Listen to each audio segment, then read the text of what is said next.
Documental La viuda de Vallejo. Narración Jorge Minchola. Georgette, la viuda de Vallejo. De esta mujer quiero expresarme, no por sus méritos, sino porque creo conveniente y honesto realizar una conmemoración al logro obtenido del Cholo Vallejo como el poeta universal, gracias a la perseverancia de su trabajo. Ella nació en París el 7 de enero de 1908. Sus padres fueron Alexandre Jean-Baptiste Philippard y Marie Travers, dos jóvenes que nunca convivieron ni se casaron. Tampoco llegó a conocer a su padre, quien se alistó en el ejército francés en 1906.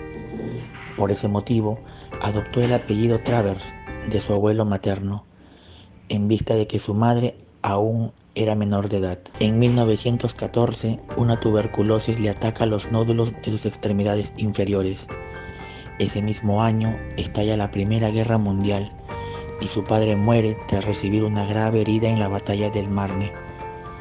A través de su carta testamentaria, oficializa en 1917 y Alexandre reconoce a Georgette como su hija, quien adopta su apellido Philippard. Para ponerla a buen recaudo, la pequeña Georgette es enviada a Bretaña. Allí realiza sus primeros estudios primarios y secundarios en el colegio Sévigné de Vitré de la Inspección Académica de Rennes, que culmina en 1922. Luego viaja a París a trabajar en el oficio de costurera con su madre, quien junto con Madame Birot y Madame Lambin constituían el llamado Grupo Real, pues diseñaban exclusivamente los vestidos para las reinas de Europa. Viaja a Londres para proseguir su formación educativa. Allí vive los días más felices de su vida. Realiza estudios de violoncelo, que junto con la guitarra era su instrumento más preciado. De vuelta a París en 1924, continúa sus estudios por la noche, recibiendo cursos de música y español. De día trabaja como costurera en el pequeño taller de su madre. Desde mayo de 1926 recién conoce a Vallejo, pero solo de vista, pues nunca habían hablado, ni siquiera habían entablado una conversación. En esa época, Vallejo tenía una relación amorosa con una joven llamada Henriette Maisset, a quien conoció en el café de la Regency frente a la Comédie Francesa, convivencia que llegará a su fin en octubre de 1928. En pleno invierno parisino, febrero de 1927, al caer la noche, Georgette se encuentra por fin frente a frente con César Vallejo, quien le dirige la palabra. Quitándose el sombrero, la saluda y ve una gran luminosidad, blanca azul alrededor de su cabeza. La escena tuvo lugar en la calle Montpensier, que bordea el jardín del Palais Royal, cerca del Hotel Richelieu, donde Vallejo vivía con Henriette Maisset, muy cerca en la calle Molière.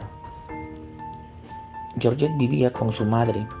El poeta la invita a un encuentro en Le Carillon, un café de la avenida de la Ópera, donde solía tomar el desayuno y leer los periódicos. Marie Travers, la madre de Georgette, se opone al romance, pues el poeta no ofrecía ninguna seguridad económica para su hija. Pero Marie fallece el 12 de noviembre de 1928 y Georgette compra una fosa con 2 tumbas en el cementerio Montrouge. César Vallejo le brinda sus condolencias y le propone iniciar una vida juntos. Georgette no le responde todavía. Al año siguiente, Georgette recibe la herencia completa de sus padres, un total de 280.000 francos, y empieza a convivir con Vallejo. En cuanto a Henriette, la anterior pareja de Vallejo, se dice que se enojó muchísimo al saber que el poeta se había ido a vivir con Georgette y fue a confrontar a su rival. Georgette le entregó una cuantiosa suma de dinero para que desapareciese de sus vidas. Henriette, una chica humilde y de escasa instrucción, debió quedar satisfecha, pues no se supo más de ella. En septiembre de 1929, Georgette viaja con César Vallejo a la Unión Soviética. era el segundo viaje del poeta a dicho país, pues el primero lo había realizado en 1928, pero esta vez su gira se prolonga por varios países y ciudades europeas, respaldado por los recursos pecuniarios. En mayo de 1930, ambos van a España, con ocasión de la rendición de su poemario Trilce, que Juan Larrea ha dado a conocer a José Benjamín y Gerardo Diego. Después de esos viajes retornaban a París, ciudad por la que el poeta sentía una fascinación especial. Ambos se consideran marxistas y comprometidos por la lucha social. 2 viajes a la Unión Soviética, reuniones y entrevistas sospechosas, además de ser lector del diario La Humanité, determinan la expulsión de Vallejo de Francia el 2 de diciembre de ese año. Aunque el gobierno francés le concede un plazo de casi 2 meses para abandonar el país, Vallejo y Georgette viajan a España el 29 de diciembre y llegan a Madrid en vísperas de Año Nuevo. Allí, Vallejo publica Rusia en 1931, un libro de crónicas sobre su experiencia en suelo soviético. La obra se convierte en un éxito editorial y los ingresos le permiten vivir tranquilamente por algún tiempo. Pero poco después vuelven nuevamente los aprietos económicos, pues sus obras literarias de carácter marxista son rechazadas sistemáticamente por los editores. Vallejo salva a duras penas dicha situación realizando traducciones. En enero de 1932 regresan a París, al ser levantada la restricción anterior. Su mala situación económica no mejora. Georgette tuvo que vender el apartamento que recibiera como herencia materna y la pareja tuvo que vivir desde entonces en hoteles. Por entonces, Georgette es hospitalizada. Según contó tiempo después el poeta Larrea, su enfermedad era consecuencia de los continuos malogros o abortos provocados. Y es que Vallejo no deseaba tener hijos. Pero Georgette lo refutó airadamente. No existe por lo demás pruebas de lo afirmado por Larrea. El 11 de octubre de 1934, a las 11:15 de la mañana, después de una convivencia de 6 años, Georgette y César contraen matrimonio civil en la municipalidad del Distrito 15 de París. Fueron testigos Ismael González de la Serna, pintor granadino, amigo de Federico García Lorca, y su esposa, Susan Putois.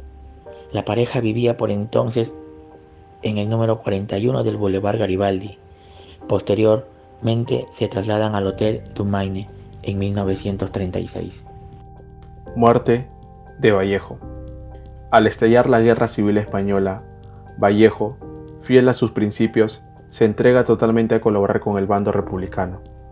Viaja 2 veces a España, escribe artículos y apoya la creación de los comités de defensa de la República Española. Amenazada por el fascismo, Georgette asume también la lucha antifascista. Después de una febril etapa que transcurrió entre los últimos meses de 1937, en la que se puso a escribir muchos poemas u obras literarias, Vallejo cae enfermo un 13 de marzo y muere el 15 de abril de 1938, a las 9:20 de la mañana.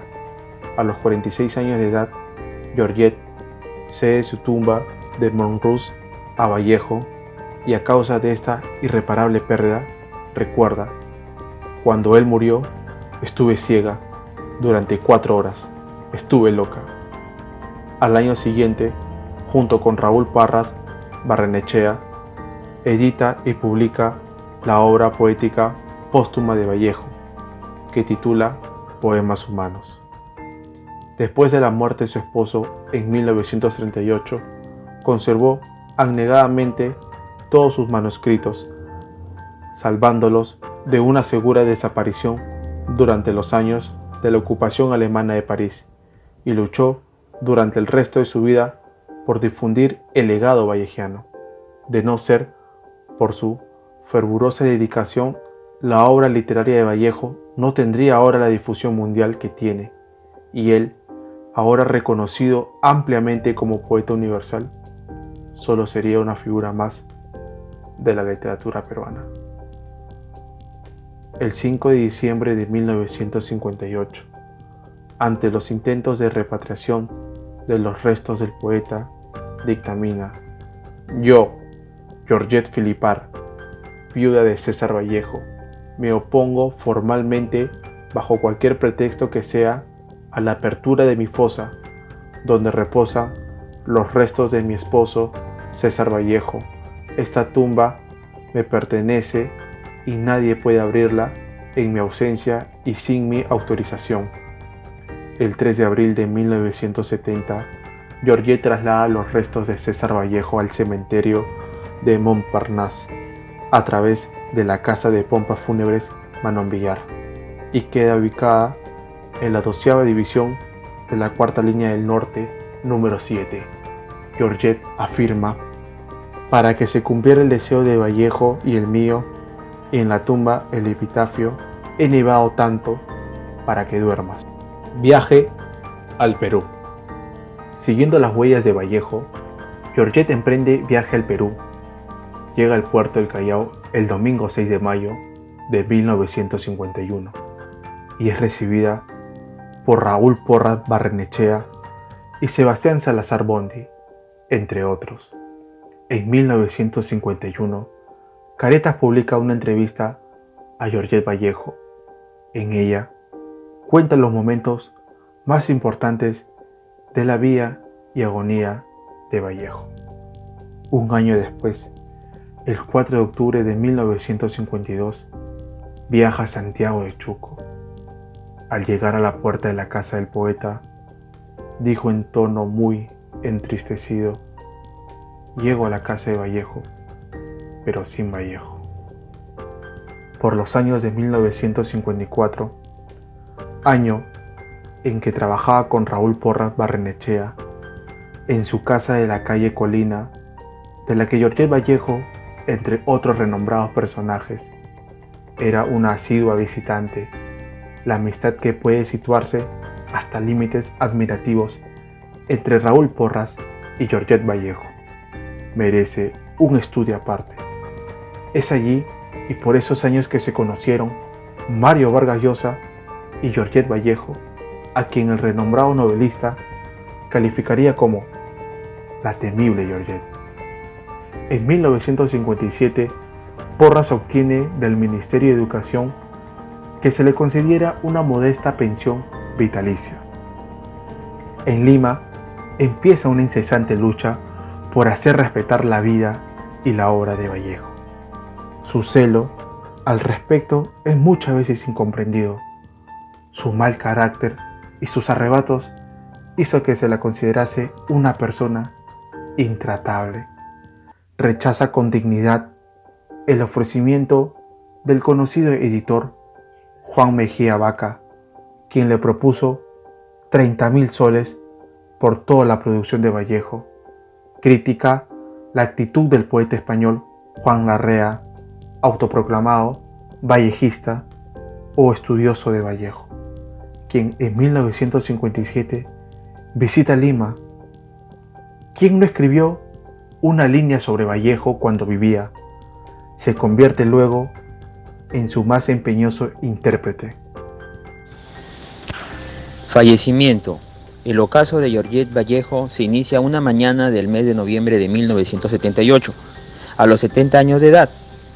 Rueda por las escaleras de su casa y las consecuencias son funestas: hemiplegia parcial, accidente cerebrovascular y arteriosclerosis senil. Fue hospitalizada en la Maison de Santé, una clínica de la Sociedad Francesa de Beneficencia que le prestó atención gratuita. Aún en tal estado, continúa bregando para impedir la repatriación de los restos de Vallejo. Expresa sus razones: porque en su tierra le dieron de palos, lo maltrataron y yo soy obediente a su voluntad. El 3 de diciembre de 1984 entra en coma a las 5 de la tarde. Tenía paralizado medio cuerpo y sufría complicaciones respiratorias, renales y un edema pulmonar. Sus últimas horas la pasó bajo una carpa de oxígeno. Fallece en la madrugada del 4 de diciembre. Su vida y su obra apenas empieza a ser revalorizada. Ediciones de las obras póstumas de Vallejo. Su mayor labor fue sin duda la de conservar y difundir las obras póstumas de Vallejo, como por ejemplo poemas humanos, novelas y cuentos completos, obra poética completa, el arte, entre otros. Los versos que le dedica Vallejo son: en este mismo instante en que Vallejo reclinó por última vez su cabeza en los brazos de Georgette, ella emocionada expresó: O'Donnell, Immaculée Conception de la Mort. Y con estos versos comenzó a redactar poemas en francés, con el título de Masque de Chaos, muchos de ellos dedicados a Vallejo. Versos que la dedica Vallejo bajo los fuegos de la derrota, bajo los fuegos de la derrota, haciendo brotar y resplandecer de su frente la gema negra, a matar los cielos y la bóveda. Él se ha ido, nada será absuelto, aunque él haya perdonado. Interminablemente escucharé tu sueño. He corrido tanto y ya nada existe. Un día cuando haga mucho calor, con un cascabel roto, iré a sentarme en tu tumba, con la cabeza apoyada en tu muerte. Interminablemente escucharé tu sueño, tu frente llena de sollozos, en el regazo circo.